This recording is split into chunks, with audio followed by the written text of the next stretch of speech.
Здравствуйте, в эфире актуальное интервью в студии Сергей Козюра. Страшная трагедия, в результате которой погибли 21 человек и более 50 получили ранения, наводит на мысль, а все ли так безопасно в нашей стране?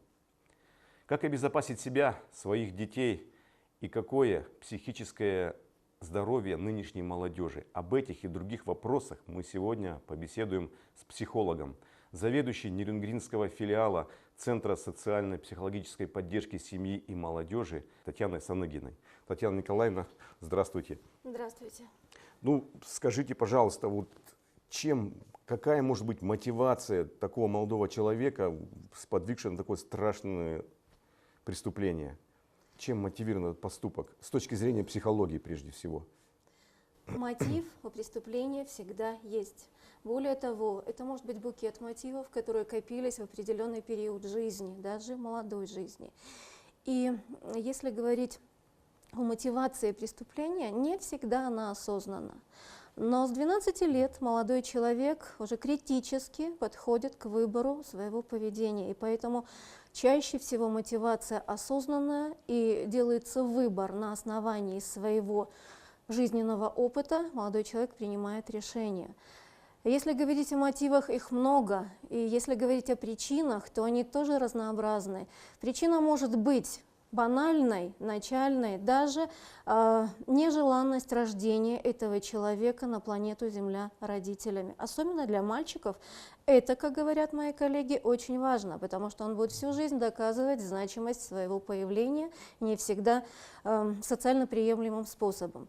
Причина может быть характерологическая, потому что особенности характера, которые формируются в семейной системе прежде всего, они могут быть таким пусковым механизмом для совершения преступлений. Из моих наблюдений, из моей скромной практики, есть такие ребята, девушки, у которых особенности характера называются экспансивной шизоидностью. Пусть это звучит достаточно так профессионально, я их называю накопишки. Это тихони, это те, которые терпят обиды, терпят унижение, терпят оскорбления, не имея возможности поделиться со взрослым, не имея возможности быть поддержанным, они копят, но чаша гнева переполняется, и происходит то, что произошло в Керчи. Такие дети сейчас есть, и их немало, просто не все диагностированы. Поэтому причин очень много. И одной из причин, и я считаю, ведущей причиной является это низкое психологическое здоровье родителей и преподавателей, и даже всех участников образовательной системы, потому что это возраст подростковый кризисный, он опасен тем, что настроение меняется, и случайно оброненное слово, может быть негативное отношение, унижение, может стать пусковым механизмом для совершения преступления подросткам. Американские социологи неоднократно пишут и ссылаются, что сценарий подобным действиям был заложен еще в 1999 году, когда произошел расстрел в школе Колумбайн. И с тех пор уже есть какой-то шаблон, последующие действия, уже все ссылаются на это. Это как-то связано? Это связано, потому что зависимость от СМИ у наших детей, я уже говорю о детях, даже дошкольного возраста, достаточно велика. Подростки, они в самом деле живут в параллельном мире, в виртуальном мире, они смотрят фильмы, они руководствуются информацией, часто искаженной для своего общения, взаимоотношений, которые взяты из СМИ, в том числе из таких агрессивных. Дело в том, что когда ребенку разрешают смотреть фильмы агрессивные, с насилием, фильмы, содержащие какие-то унизительные факторы во взаимоотношениях, ребенок, он не критичен, он понимает, что иногда нужно наказать злом в квадрате, простите меня за такой термин, и он это моделирует, потому что он не понимает боли виртуальной, он не понимает, что человеку плохо и страшно. Это преподносится как норма. Мы же знаем, что воспитание через СМИ Это же серьезный инструмент, действительно воспитательный, оно колоссальное значение имеет. Поэтому интернет еще добавляют. Интернет добавляют, потому что дети неуверенные, не социализированные, не состоявшиеся. А период подростковый – это же благоприятная почва для взаимоотношения со сверстниками. Родители чуть-чуть уходят в сторону. Ну, педагоги, безусловно, свое авторитарное слово скажут, но именно сверстники главные. И если здесь он не состоялся, он уйдет в виртуальную реальность, где может играть любую роль. И эту роль успешную, может быть, даже агрессивную, он переносит в социум, в реальность. И, к сожалению, исполняет то, что там происходит. Да, влияние колоссальное. Моделирование поведения идет, и мы видим результаты. Это так. Ну, вот у нас в Нерюнгринском районе, в Южной Якутии, много образовательных учреждений. Вот на сегодняшний день проходят ли какие-то проверки по психическому состоянию студентов? Но если говорить о том, что в настоящее время вот вопросы такой комплексной психодиагностики, нравственной воспитанности, они еще решаются и недостаточно освещены. Но мы имеем приличный блок методик, которые позволяют нам получить серьезную информацию. Эти методики исследуют нравственную самооценку, исследуют багаж ценностей молодого человека, нравственную мотивацию, то есть насколько он готов к подвигу и насколько он готов к совершению добрых дел. Это имеет место быть, и мы этим пользуемся. Мы уже в течение многих лет сотрудничаем с Нерюнгринским медицинским колледжем и более плотное сотрудничество с Южно-Якутским технологическим колледжем. Мои специалисты, это психологи, социальный педагог, принимают участие и в психодиагностике. И я скажу, вот именно на опыте Нерюнгринского района работа с СУЗами, потому что ВУЗ это совершеннолетние в большей степени молодые люди, она проводится достаточно серьезно. Диагностика начинается еще в период, когда молодой человек подает документы для поступления. То есть, являясь абитуриентом, он уже диагностируется на предмет изучения его профессионально значимых качеств. А это все-таки личностные качества, которые в профессии он сможет реализовать для успешности. И вот там уже можно заметить какие-то особенности характера, особенности эмоциональной системы. Далее, когда он зачисляется на первый курс, у нас проходит адаптационный марафон, и вот в процессе этого марафона ведутся тренинги, занятия и диагностика в том числе. Диагностика не глубинная, потому что мы не имеем права, опираясь на наш этический кодекс психолога, вторгаться в личность без ее разрешения, но диагностика, позволяющая выявить группу риска по особенностям характера. То есть есть какие-то предпосылки в характере, которые могут спровоцировать то или иное нежелательное поведение именно в образовательной среде. Вот. И суицидальный риск исследуется, и эмоциональная сфера личности исследуется.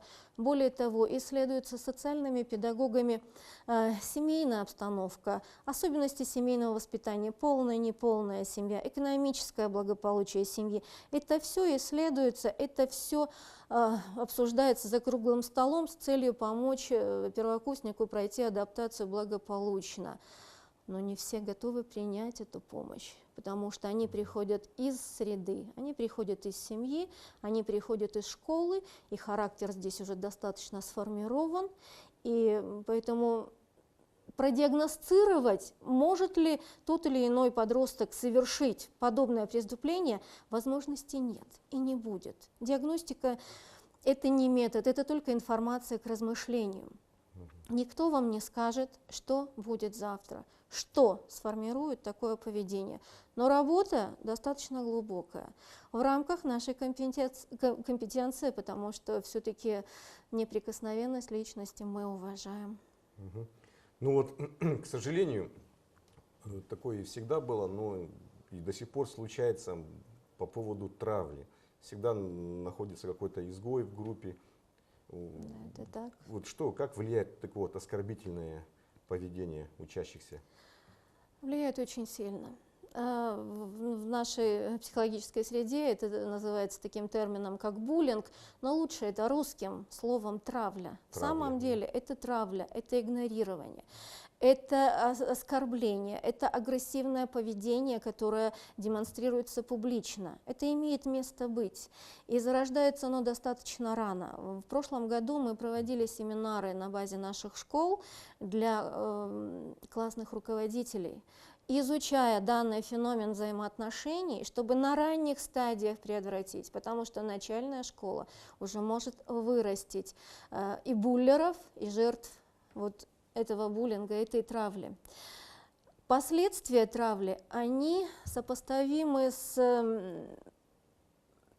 такими расстройствами, с которыми приходят люди с боевых действий.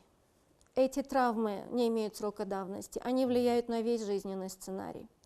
И всегда за травлей стоит взрослый. Это система отношений, это система публичных отношений. Всегда за этим стоит взрослый, которому выгодны такие отношения.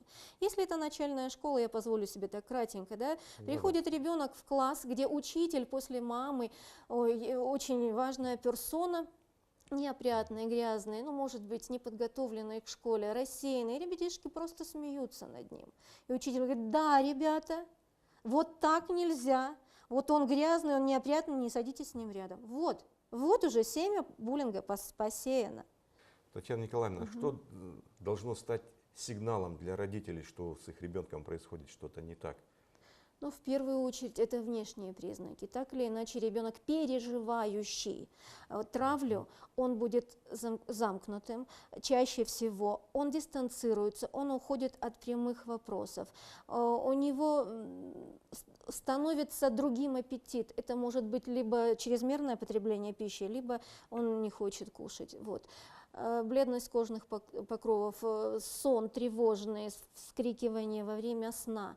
Вот. Может худеть, чисто внешние признаки, они, как правило, налицо. Не идет на открытый разговор сразу, потому что не верит в то, что помогут. Но родители, как правило, это бывает в тех семьях, где родители в самом деле заняты работой. Прежде всего, это благополучные семьи, но ребенок не получает вот психологического тепла. Поговорить со своим ребенком. Я готов тебя выслушать, я на твоей стороне, я приму все, что ты мне скажешь, я хочу тебе помочь. Мамы, вернитесь в семью. Именно от матери зависит причина вот такого поведения жертвы, потому что матери не хватает в семье. Я правда хочу попросить мам: вернитесь в семью. Без вас мы не справимся. А если вы будете вот здесь переживать со своим ребенком его взлеты и падения, буллинга не будет, расстрелов не будет. Татьяна Николаевна, спасибо большое за такую полезную беседу. Пожалуйста. А я напомню, друзья, что сегодня в студии мы беседовали с психологом, заведующей Нерюнгринского филиала Центра социальной психологической поддержки семьи и молодежи по Нерюнгринскому району Татьяной Саныгиной. Это было актуальное интервью. Увидимся на телеканале Якутия 24. Всего доброго.